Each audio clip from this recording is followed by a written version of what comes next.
नमस्कार साथियों, welcome to my channel. आज हम आप लोगों को इस वीडियो के माध्यम से बताएंगे कि बिहार में सक्षमता 5 शिक्षकों का जो 1 अगस्त से काउंसलिंग चल रही है उससे संबंधित ये न्यूज है।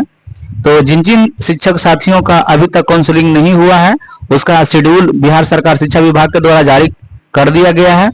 तो आगे वीडियो में बढ़ते हैं उससे पहले आप लोग वीडियो को लाइक कर दें और चैनल पर नए हैं या अभी तक आपने सब्सक्राइब नहीं किए हैं तो प्लीज चैनल को सब्सक्राइब करके बेल आइकन का बटन दबा दें, जिससे कि हमारे पास कोई भी अपडेट आए तो सीधा आप तक पहुंचा सके। तो चलिए शिक्षक साथियों देखते हैं आगे क्या है। ये जैसे कि आप लोग देख रहे होंगे education department government of Bihar, ये देखिए काउंसलिंग स्लॉट दिया गया है रिलीज टिल 31/8/2024 यानी कि 31/8 तक का जिन जिन शिक्षकों का सक्षमता 5 शिक्षकों का काउंसलिंग किया जाना है उस सभी का डेट आ गया है। क्योंकि किसी दिन बिहार पुलिस का जो बिहार सरकार द्वारा बिहार पुलिस का एग्जाम कंडक्ट किया जा रहा है उस वजह से स्लॉट उड़ गया था या किसी का डेट उड़ गया था, ये परेशानियां शिक्षक झेल रहे थे। तो उससे संबंधित एक कैलेंडर जारी कर दिया गया है शिक्षा विभाग के द्वारा। तो उस कैलेंडर को देख लेते हैं कि कब कब शिक्षक साथी का काउंसलिंग है और आप लोग अपना अपना देखिएगा कि कौन स्लॉट में कौन डेट में हमारा है या नहीं है बिहार पुलिस की एग्जाम की वजह से। तो चलिए देखते हैं आगे। देखिए काउंसलिंग कैलेंडर ये दिया गया है। पहला हम देख रहे होंगे आप कि 1/8/2024 जिसका संपन्न हो चुका है, 2/8 को था और इसके बाद 3/8 के था, उसके बाद 4 के संडे था इसलिए काउंसलिंग नहीं हुई थी, यानी कि 5 को हुई, उसके बाद 6 को हुई और यहाँ पे देख रहे होंगे 7 नहीं है। इसका मतलब ये क्यों नहीं है, क्योंकि हमारे बिहार में बिहार पुलिस का एग्जाम था 7 तारीख को, इस वजह से नहीं हुई। उसके बाद देख रहे होंगे कि 8 है, 9 तारीख को हुआ, 10 तारीख को हुआ, 11 को आप जानते हैं कि संडे था। तो उसके बाद 12 तारीख को है यानी कि जो कल हुआ, और ये देख रहे होंगे 13 तारीख यानी कि आज काउंसलिंग था। और उसके बाद देख रहे होंगे 13 तारीख के बाद 14 तारीख को और 15 तारीख को, इस दिन 2 दिन बीच में गैप है। इस दिन किन्हीं हमारे शिक्षक साथियों का काउंसलिंग नहीं है। उसके बाद देखिए 16/8/2024 को यानी 15 अगस्त के बाद स्वतंत्रता दिवस के बाद है। उसके देख रहे हैं 17/8/2024 को है, उसके बाद 19/8 को है, 20 को है और उसके बाद देखिए 22 को नहीं है, 24 को है, उसके बाद 27 को है। जैसे कि 27/8/2024 को हमारे विद्यालय के शिक्षक साथी जो है इनका एक ही डेट में 4-5 शिक्षक हैं उनको है। तो ऐसा भी है कि एक ही विद्यालय के 4 से 5 शिक्षकों का एक ही डेट में काउंसलिंग कराया जा रहा है, लेकिन ये है 1 to 5 के शिक्षक, इसलिए उन लोगों का जनसंख्या ज्यादा है, इस वजह से एक दिन में एक स्कूल का स्वाभाविक है कि अधिक से अधिक शिक्षकों को बुलाया जाता है। उसके बाद देख लेंगे आपकी 29/8 को है, उसके बाद 30/8/2024 को है और उसके बाद यहाँ पे देख रहे होंगे आप कि 31/8 को है। और इनके बाद जिन शिक्षकों का अभी तक काउंसलिंग का डेट नहीं आया है उन शिक्षकों का कुछ ही दिनों के बाद मैसेज आ जाएगा या कैलेंडर इसी प्रकार से जारी कर दिया जाएगा। अब आगे बढ़ते हैं। एक हमारे अपर मुख्य सचिव के द्वारा शिक्षक के लिए कुछ संदेश लाए हैं, भेजे हैं। जैसे कि आप लोग देख रहे होंगे निपुण समाज के द्वारा अपर मुख्य सचिव शिक्षकों के नाम संदेश लिखे हैं। देखिए यहाँ पे लिखे हैं अपर मुख्य सचिव का, आप देख रहे होंगे। प्रिय शिक्षकगण, आप हमारे समाज के निर्माण की धुरी हैं।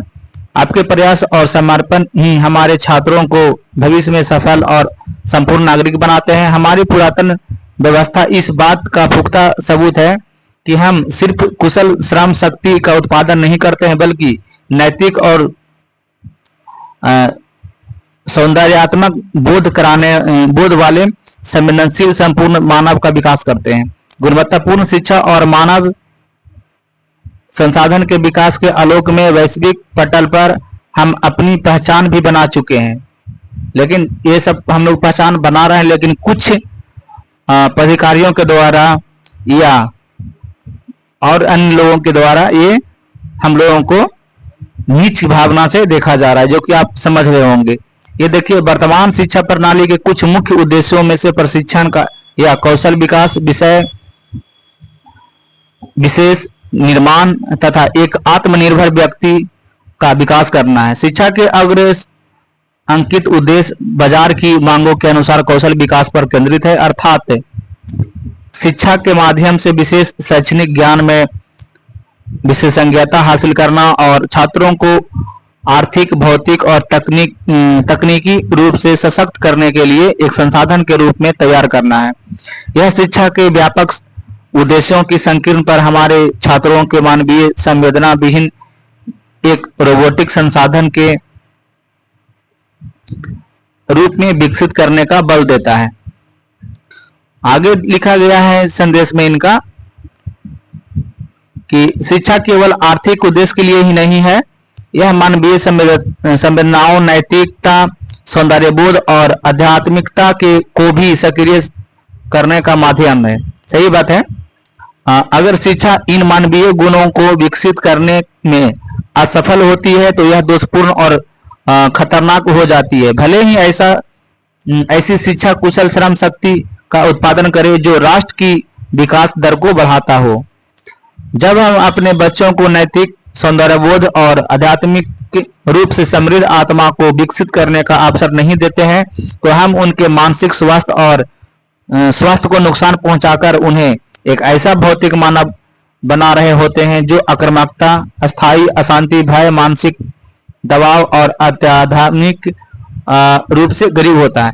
ये बात आपने यानी कि मुख्य सचिव ए सिद्धार्थ साहब ने सही लिखे हैं, लेकिन बच्चों में अगर थोड़ा सा डर भी नहीं होगा तो आजकल के बच्चे जो हैं उसमें ये जो बातें लिखे हैं नैतिकता, सौंदर्यबोध और आध्यात्मिक, ये नहीं आ सकती है, क्योंकि बच्चे के पास डर होना है। किसी भी संसार में किसी भी जीव जंतु प्राणी है, हम कहते हैं कि किसी भी के पास डर होना चाहिए, किसी भी प्रकार का डर हो। जैसे कि हम ही लोग को लेते हैं, अगर हम लोग शिक्षक हैं, समय से विद्यालय नहीं पहुंचते हैं किसी प्रकार से, तो डर होता है कि कहीं कुछ ना हो जाए। इस वजह से बच्चों को भी डरना चाहिए कि अगर हम होमवर्क नहीं करते हैं तो हमें पिटाई होगी या दंड मिलेगा। ये सब होना चाहिए, लेकिन आजकल के शिक्षा व्यवस्था में ये सबको इग्नोर किया गया है। इससे कुछ प्रभाव पड़ रहा है बच्चों को, जिसके कारण आक्रामकता, अस्थायी अशांति, भय, ये सब उत्पन्न हो रहा है। आगे लिखा गया है कि इस शैक्षिक संकट से बचने हेतु हमें पुनः शिक्षा के उस व्यापक दृष्टिकोण को अपनाने की आवश्यकता है जो न केवल पाठ्यक्रम का पालन करे। ये बात सही है कि सिर्फ शिक्षा यानी कि सिर्फ किताबी ज्ञान से ही हमारे समाज के बच्चे में मानसिक और शारीरिक विकास नहीं होगा। सर्वांगीण विकास होना है तो हमें किताब से हटकर भी बच्चों को संस्कृति, सभ्यता, अनुशासन का पाठ पढ़ाना होगा। मानकीकृत परीक्षाओं का अनुकरण करें, बल्कि छात्रों के दिल और दिमाग को प्रेरित करके उसे एक गहन विचारशील और संवेदनशील व्यक्ति के रूप में परिणत कर सकें। और इस कार्य को करने की अद्भुत शक्ति का स्रोत आपके अंदर ही छुपा है। ये बात भी उन्होंने सही लिखे हैं। इस संदेश के माध्यम से बिहार राज्य से गुणवत्तापूर्ण शिक्षा को पुनः स्थापित करने हेतु मैं आप सभी का आह्वान करता हूं। इस शैक्षिक पुनर्जागरण हेतु मैं सदैव आपके साथ हूं। आप सभी का बहुत बहुत आभार। तो ये हमारे समस्त बिहार के शिक्षक साथियों के लिए हमारे अपर मुख्य सचिव जी के द्वारा एक संदेश था। तो यदि आप लोग को ये संदेश अच्छा लगा हो और जो काउंसलिंग की कैलेंडर की जानकारी मैंने आप लोग को दिया ये अच्छा लगा तो आप लोग को वीडियो को लाइक कर दें, और अभी तक अपने चैनल को सब्सक्राइब नहीं किए हैं तो प्लीज चैनल को सब्सक्राइब करके बेल आइकन का बटन दबा दें। तो चलिए शिक्षक साथियों, थैंक यू। जय हिंद, जय बिहार।